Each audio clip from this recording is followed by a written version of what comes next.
Okay, so today I'm here with Amber Berry. Thank you so much for being here today, Amber. If you could start by introducing yourself and a little bit about your career transition.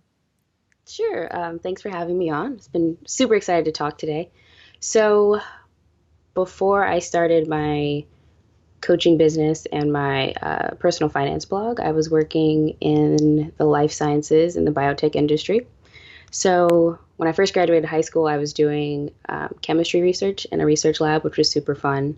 And then during my undergrad years, I was doing research on DNA repair with yeast. And I did that for a few years. And then I decided to try out plants because I've never worked with those before. And that was my last adventure working with the sciences. And so I just transitioned. I just left that job in July. So it's been a couple months since that happened. Okay, so that is quite a drastic change. I guess was there a moment at which you decided to leave the sciences behind and to enter the field of coaching? Yeah, it was like a series of moments. Hmm.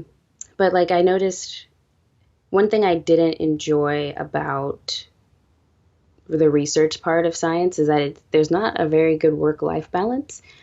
People really go all in, which is great, but I like to go home like at the end of the day. And sometimes people sleep there. They'll come in at like 3 in the morning and then just go home for lunch and then come back and stay there all night. Like they're really, really into their work. And I'm more of, I like to work, but not to the point where I don't go home at times. So I knew that that kind of science wasn't so much for me. And then I decided to try industry, which was a little better because they have like they work during the daytime and then everyone goes home. So I really enjoyed that. But the work just wasn't super inspiring for me. And I was hoping it would be, but that was like my last strike of like I'm so tired of doing boring stuff. And while I was doing all of my boring work, I really started to get into podcasts. And that's when I started getting really interested in personal finance because I had all these hours to burn and I had all these things I wanted to learn and it got super fun. But when I started getting into like the online space and like meeting more people in Facebook groups and things like that, I noticed there's a lot of people who really struggle with personal finance topics and money management and those emotional parts of money. And so I decided to do the crazy thing. And so now I'm helping women work out those issues that they have, and it's been difficult but really rewarding so far. Mm. And would you say that's an area that you've always been good at then, or is it something that you sort of discovered relatively recently that you could help people with? I've always been decently good with managing my money, but then once I learned more about it, I got even Mm. better. And I didn't realize how many people struggle with it so much. I thought it was just people weren't being paid enough at their jobs or they like to shop, but there's a lot more Mm. to it than that. So learning all about that stuff has been really interesting. Mm. And you mentioned a little bit that it's been difficult and it's quite a recent change. What's been the biggest challenge for you as you've gone through the transition? The biggest challenge has been, well, I would say like the top two Mm. would be like working out the scheduling because I had two jobs. So it was like the lab job and then my other job. And I was building this business. And so it's like scheduling wise, I was always exhausted, Hmm. just trying to do too many things at once. But also like this doing, I'm very a private person and I don't really like the internet, but I'm getting out there. And so I'm sorry. Yeah, I know it's too late, right? Don't like the So internet. Okay. yeah, I'm more of just like, I like to email people, but I'm getting to the point now where I'm like going on podcasts and like sticking Mm. myself out into the real internet world and learning Twitter and stuff like that. So um, just going way, way, way out of my comfort zone has been, at first it was really difficult. It's getting easier now, but it's still a challenge I struggle with. No, I definitely know what you mean. I mean, I love to write, and I started a blog a few years ago. And it sort of at the beginning, it felt really odd to put my thoughts out there. Now I'm quite used to that, and now I'm sort of trying to do video, and now video seems really Hmm. uncomfortable and new. So I definitely know what you mean, and it is that sort of constant sort of pushing your comfort zone and trying what works. But I guess you have to find that balance between, what is effective, but also what you're comfortable with, because you need to enjoy it as well. For sure. Yeah, that's definitely really important. Because like you do want to be out there so you can help people Yeah. share the things you have to share, but it's also like, oh, I don't know if I want people to see me this week. So, Mm, yeah. yeah. And throughout this time, then, where have you found the support that you've needed to make the transition a little bit easier? Yeah, so when I decided I was going to experiment with entrepreneurship, I joined a training program online, Hmm. which was really cool. And I met some really great people, which have been super helpful because they're on your same level and Mm, they're still learning like how to build a website and trying to figure out technology so you guys can talk about that stuff. mm. So that was really helpful. And then a couple months after that ended, I joined a mastermind group, and that was really, really helpful because we went on a retreat together.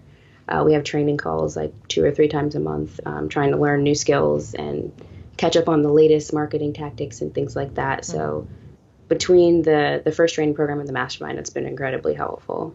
I guess that's good to recognize that there are things that you maybe can't do alone, and as you said, to find other people who are going through the same thing can be a huge help.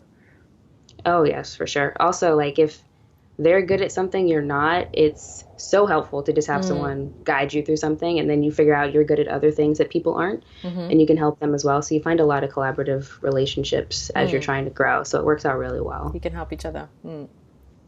And what would you say is the best part of your new lifestyle and working arrangement? I think the best part for me has been not feeling like I'm forcing myself to do something Hmm. because growing up, I was always determined I was going to be a scientist. I mean, I did it for several years, but I like once I started to get bored of it and I wanted to change, I felt like I had to force myself to do it because that's Mm, what I had told everyone I was going to do. But now that I'm just letting things flow, like everything feels like it's back in alignment and everything feels like I'm in the right place, which is kind of woo woo, but everything, it just feels right. mm, And things, I'm not struggling anymore. I'm not like struggling to get my schoolwork done. I'm not fighting myself to do my readings. Like everything mm, I'm doing now, I really enjoy it and I don't mind. So it definitely changes your life when you're doing things that you enjoy and you mm. feel is a good use of your time. It really makes a difference. Well, that's interesting. If you don't mind, when you were younger, then when you wanted to be a scientist, what was it that was driving that desire to go into science? I'm thinking I like learning and I love Hmm. like investigating Mm. things. So that's probably what it was. And once I started getting into the science shows like CSI and Criminal Minds and all that Yeah. stuff, I'm like, oh, this is so cool. I want to be like a scientific investigator. And then I started taking science classes in high school, and we did some really cool labs like transforming bacteria and stuff like that. And I was like, Mm. this is so much fun. And it is, and I do love investigating and learning and things like that. But I noticed as I got more into college and I was doing my research there, like what I was really interested in is people and investigating like why people do what they do and the kind of trouble we get ourselves in sometimes when we make choice. I mean, all you can do is make the best choice Mm. with given what you know at the time.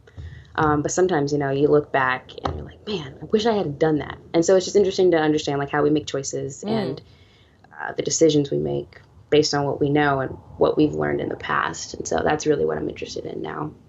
Yeah, no, that's super interesting, and I guess it's important. I mean, we can't go back and change our younger selves, but it's good to know. I think that you don't have to stick with a decision that you've made, and like you said, you enjoyed it at the time, so it's not like it's a waste of time, and it's in no way a Yeah. failure. It's one period of your life, and then you go towards a different period. So we're going to hopefully live long lives, so we've got plenty of time to have a few different careers. I think now these days.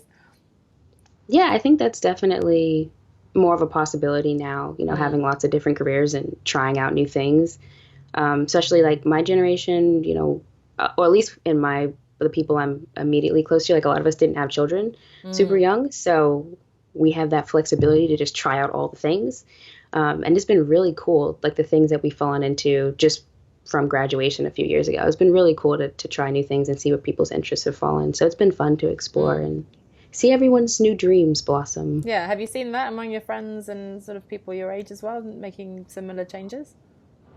Yeah, it's been interesting. Like some of the people I went to college with, like they originally studied psychology and then Mm. now totally switching and they want to go into nursing, like hardcore nursing, like in the ER. And I Mm. was like, that's interesting because I thought you were afraid of blood. He's like, I was, but I don't care anymore. I have lives to save.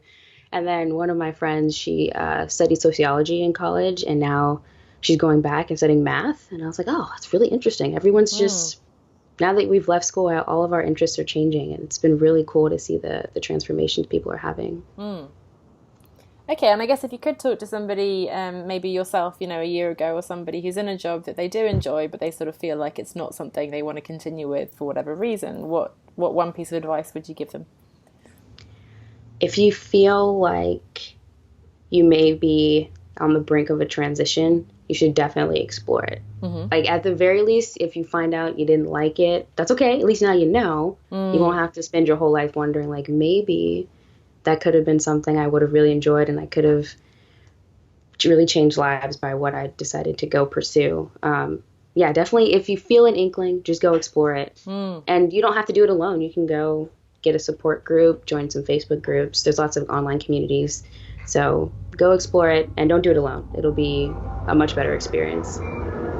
I love that. The exploring is great because it does feel like, there's a lot of pressure almost now to quit your job and go off and find your passion. Oh my God, you have to find your passion. You have to find a fulfilling career. And I guess, Oh, yeah, yeah. that's sort of giving yourself the opportunity to explore. But as you said, maybe pull back and say, nope, yes, maybe in the past I wanted to do X, Y, Z, but now, I'm 10 years older and it's no longer my passion and maybe explore something else. So that's a great sort of open way of approaching it rather than putting pressure on yourself to once again find a different level of success, I guess. Oh yeah, yeah. I definitely feel the pressure to find your passion. Mm. That's what everyone says. Like you should find your passion and just build a business around it. But sometimes your passion will come to you if you're not looking for it. Mm-hmm. You kind of just gotta feel it out. It may not look the way you thought it would. Mm. So definitely, like I never thought I would end up here. I thought I was gonna be a scientist my whole life, and now here I am doing all kinds of ridiculous things I never imagined myself doing. But I'm really enjoying it, and so, keep an open mind because you never know. It may be Mm. knocking on the door, but just because it wasn't wearing the outfit you thought it would, don't turn it down. That's a good image, yeah. Well, great. Thank you so much, Amber, for your time. Where can we find you online on the internet, which I know you don't like, but I'm sure yours nonetheless there. Oh yeah, the internet's still growing on me. Best place to find me would probably be Facebook. That's where I'm on the most, at Feel Good Finances. I'm also on Twitter now. It's also Feel Good Finances. That's been fun. I really enjoy Twitter. So if you add me on Twitter, we'll have lots of fun tweeting. But you can also find me at my website, feelgoodfinances.com. Feel Good Finance is a great name, by the way, as well. It's Oh, thank a you. nice emotional way of talking about something that we don't love money and Excel sheets and saving and all that kind of thing. Yeah, yeah, that was the plan to make people feel good about it. So Mm. that's my goal in the near future. Yeah. Great. Well, thank you so much, Amber. Awesome. Thanks for having me.